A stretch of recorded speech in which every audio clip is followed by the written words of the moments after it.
everybody. Welcome to this episode of Lunch with Alumni. I'm super excited to have a conversation today with Crystal Talia, class of 2000. Crystal went to DCDS, she went to MSU, and now she is a special educator, and she has a lot of experience in this field. So I'm really excited to have her on here just to chat and learn more about what it's like to be a teacher and what it's like to be a special education teacher. I think that there's so much we can all learn from Crystal today. So Crystal, thank you so much for being on. Thank you so much for having me. Of course. So I think the best way to get started is let's learn a little bit about who you were in high school. So take us back to upper school, Crystal. What activities were you involved in? What were you doing in school? What were some of your favorite classes? Things like that. I did like field hockey. Okay. I didn't really do much, to be honest with you, with like athletics, but I just kind of hung out with my small group, and that was honestly pretty much it. I'll be honest with you, like we were just kind of like a close-knit group, which I'm actually still friends with today. And we also used to love to go to Tel 12. Okay. You guys still have that anymore, but I don't think, but it's where they actually, they used to have like Taco Bell inside and like Wendy's, and it was fun, but I don't think they still have it anymore, but okay. It was fun. It was fun. That was your hangout spot. It was, Okay, was cool. A long time ago. Yeah. Okay. So you're going through Country Day. You're studying, you're hanging out at Tel 12 Mall. How did you decide that you wanted to go to MSU? What was that decision process like for you? And then when you got to MSU, how did you decide your major? So actually I did my, what was it?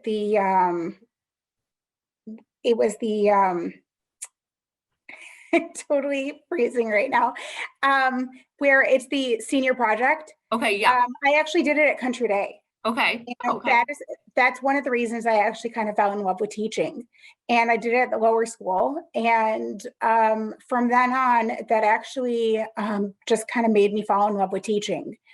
But then when I actually went to Michigan State, I changed my major. Okay. Then I changed my major to fashion merchandising. And, I enjoyed my classes, but I would say that I wasn't crazy about it. Yeah. But there was one class that I really enjoyed, and it was about special education. Okay. Interesting. And I just absolutely loved it. And it was interesting because it was actually a class that was 8 a.m. And, it's hard to get out of those classes at 8 a.m. at Michigan State, but I absolutely loved it because you learn about all different types of students with different abilities. And so after I graduated, sorry, I'm like totally going ahead. You're good. So after I graduated, I worked a little bit in fashion, and I was like, this is not for me. Okay. So where were you living? Were you in Michigan? I was still in Michigan. Okay. Yes, I was still in Michigan. I worked a little bit. I actually worked at Nordstrom's. Okay. And I was like, this is not for me. And so I looked into different programs because I had already received my bachelor's. So Wayne State had a program where you could get your master's of arts in teaching. Oh, cool. Okay. So I decided to go back for my master's of arts in teaching, and I got my master's in elementary education. And when I did my student teaching and my pre-student teaching, I kind of wanted to wander off into the cognitively impaired rooms. And I just absolutely fell in love with the students. Okay. That's so amazing. And I want to just highlight something that I think is so important to just for students to hear, which is that when you started working like in the industry that your major aligned with, but like you realized that really wasn't your passion. So then you actually pivoted and figured out how to be able to work in the field that you actually knew that you loved. So I think that that's so cool. And I always like to remind students that it's totally possible to switch when you're not feeling, what it is you're doing is actually like meaningful to you. So I appreciate you bringing that up. So, okay. So after you went to Wayne, tell us a little bit about just like some of the jobs that you've had in teaching so far, different places you've worked, and then like sort of what you've learned to be like the most special component of being a special education teacher. So I've worked with middle school students with autism. Okay. I've also worked as a preschool student or a preschool teacher. Mhm. And I've also worked in a cognitively impaired room. But when I worked as a preschool teacher, I loved it. But then I was like, how do I put a preschool teacher and working with students with special abilities together? Mhm. So that actually made me want to go back to school again. Okay. There she So, goes.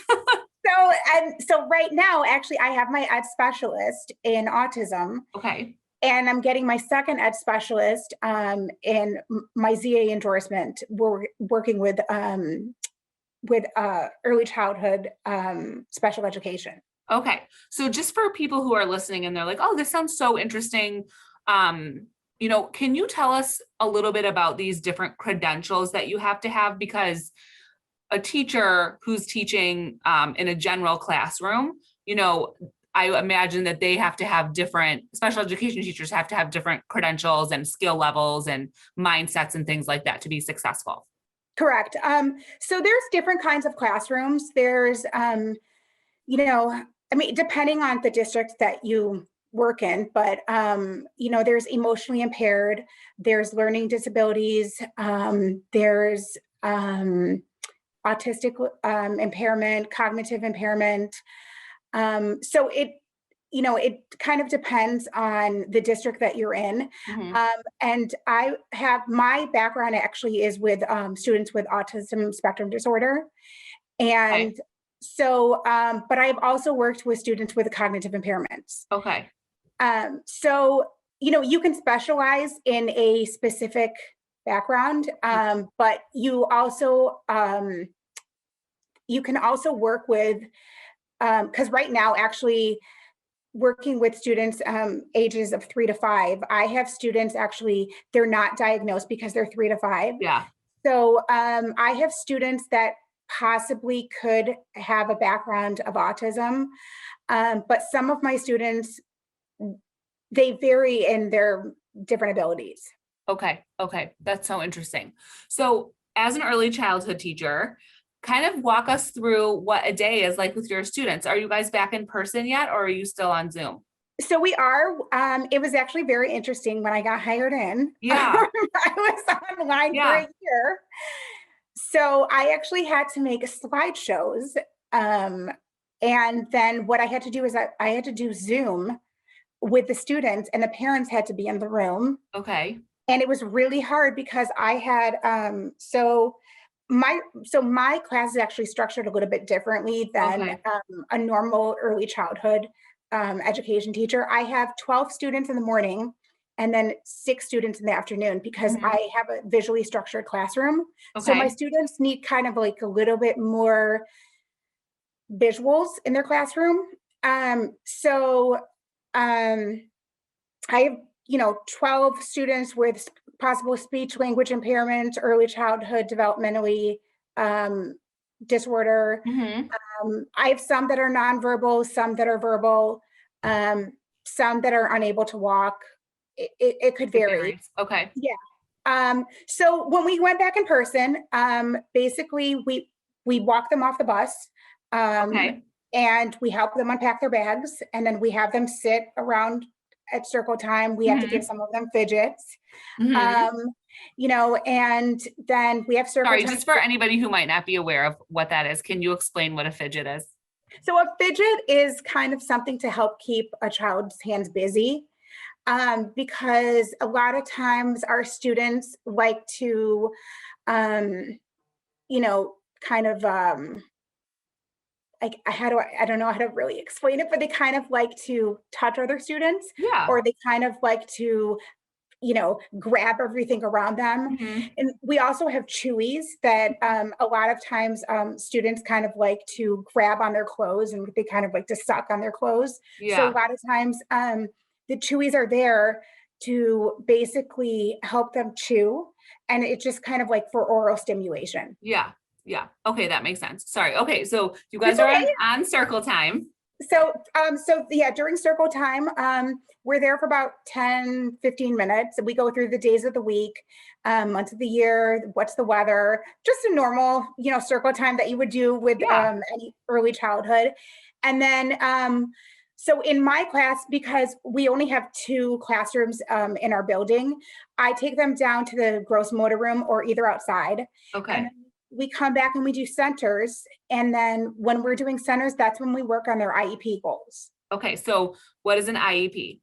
So an IEP is individualized education plan. And depending on each student, some students can have, cognitive goals. Some students can have play goals. Some students can have gross motor goals. Some students can have fine motor goals. And what we work in our classroom is we work on all the goals. Okay. But we also have physical therapists.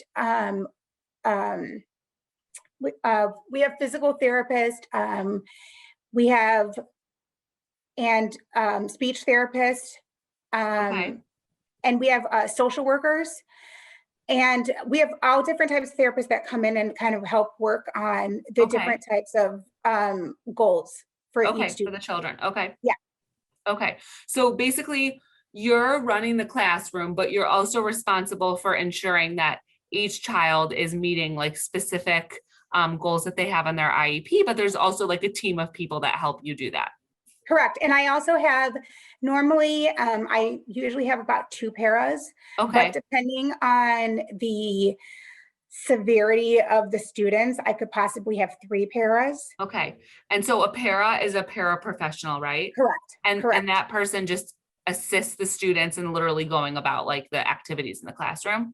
And also, majority of our students are not toilet trained. Okay. So they also assist with that too. Good. That's good. Okay. So you can do your job of teaching students and making sure they're learning. So, okay. So what are some things that because you're an advocate, just from what I know about you, you are totally an advocate for special education for all children, but you really, have this very deep sense, of love and compassion for your students and for your career. So tell us what you think, we should know about special education and ways that other people in the community can be advocating for this type of resource for children. I think, to be honest with you, I kind of wish that I didn't learn about special education until I was in college. And, I think that it's really important for students of all ages to learn about children of different abilities, even when they're little, because I feel that your students are going to encounter, like, if you come across a child with a tantrum possibly, or a child in a wheelchair, if a child sees a child in a wheelchair or a child with a tantrum, they're going to go, well, mommy, daddy, why is that child doing that? Why is that child in a wheelchair? They're going to have a question about it. So, I feel that it's important to educate our students now, especially when they're young, because we want to teach them that, yes, we have students with different types of abilities, but they're all the same. And they're all so amazing. I mean, I can tell you that even though my students, majority of my students are nonverbal, I can tell you that they truly have changed my life. Yeah. They're amazing. And, I would say volunteering, there's the friendship circle.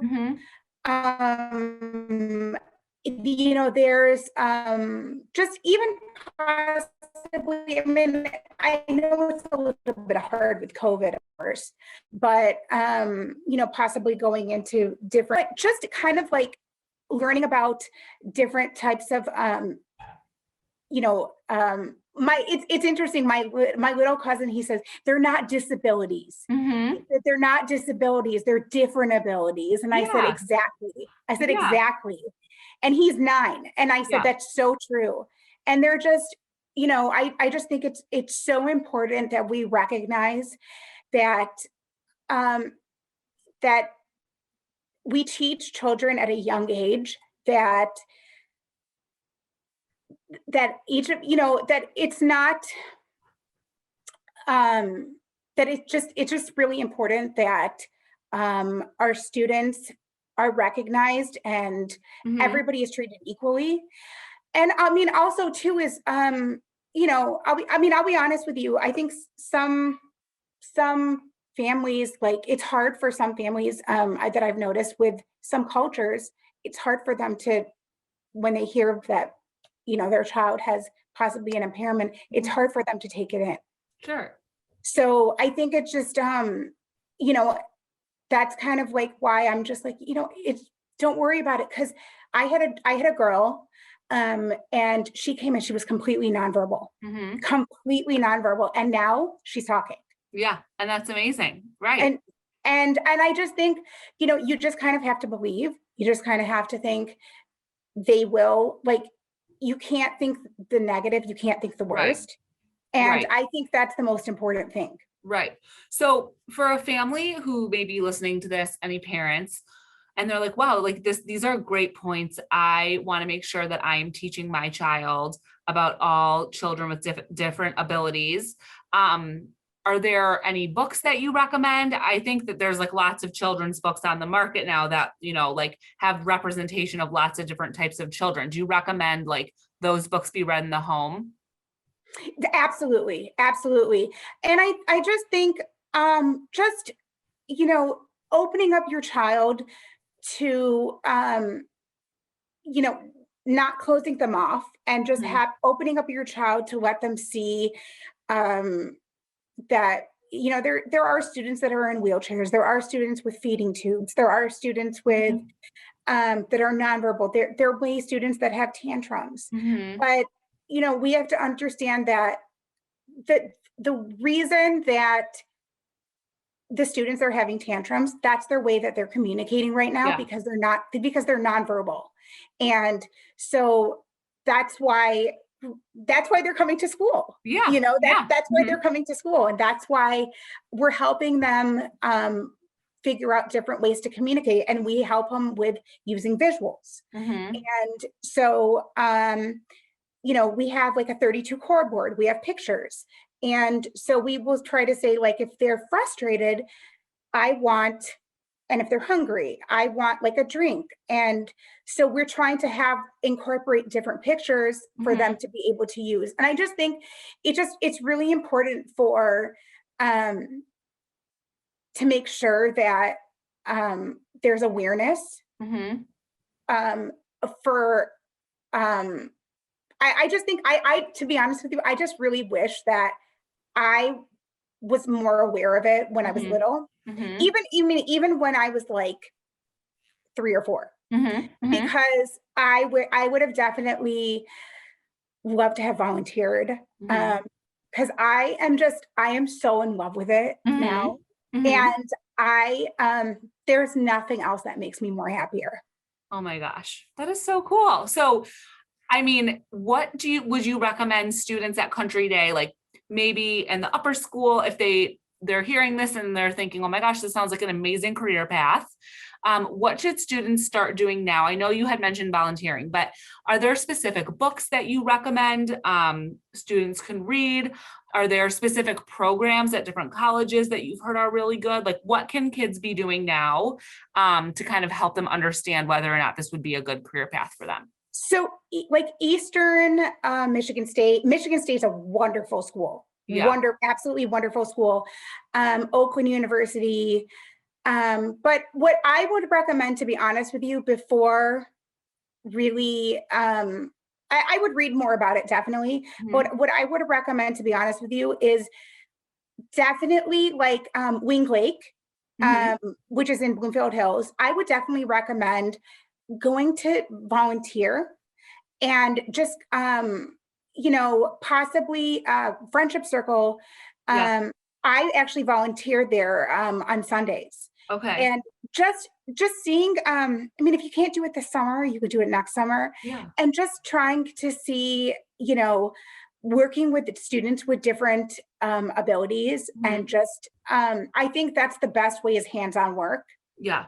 I think, to me, that's the best thing, because I I know for me, that's the way I fell in love with it, Mhm. was Mhm. hands-on work, because I Right. know that, I did my pre-student teaching and student teaching in first and second grade, but I kept walking over to the students with autism, and Right.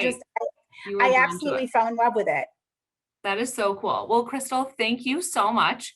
This was so informative. I learned a ton. I loved listening to you. Thank you Um, so much for having of me. course, if students are interested in learning more, is it okay if they reach out to you? Absolutely. Okay, what's the best email for them to contact? So it's Krista, Mhm. CRYSTA 8963 at yahoo.com. Okay, amazing. Thank you so much. Thank you This so was much for so having me. fun. Of course.